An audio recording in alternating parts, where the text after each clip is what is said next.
Mesdames, Mesdemoiselles et Messieurs, bonsoir à tout le monde. C'est un plaisir pour moi de vous servir ici sur la tribune d'éveil des consciences. À la une de l'actualité internationale, la CEDEAO est inconsolable.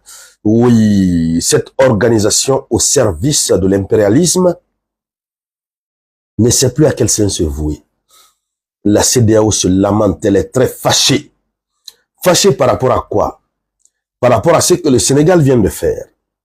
Oui, le Sénégal est en train de faire fort. Et les hommes de la terre Teranga sont en train de comprendre. Ils ont compris que le chemin qu'ils avaient suivi au départ, c'est un chemin qui ne menait nulle part. Il fallait se rallier, effectivement, rejoindre les rangs du panafricanisme absolu. Panafricanisme ou rien. Le Sénégal vient de faire très très fort.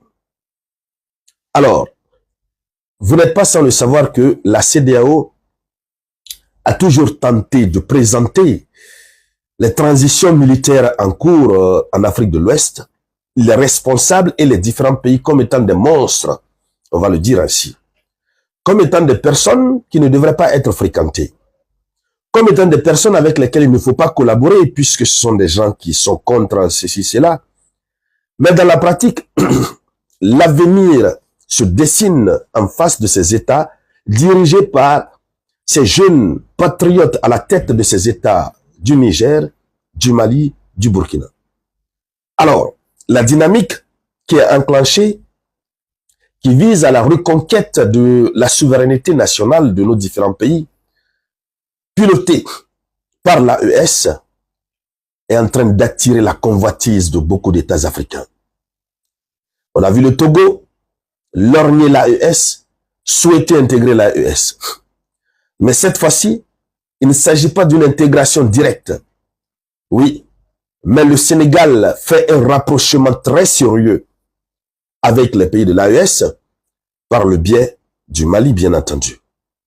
Et ça fait fâcher la CEDEAO. Ce rapprochement entre le Mali et le Sénégal repose sur 3 axes principaux. Parmi ces axes, il y a la collaboration militaire en vue de lutter contre les terreaux. Et voici ce qui touche très très fort la CEDEAO.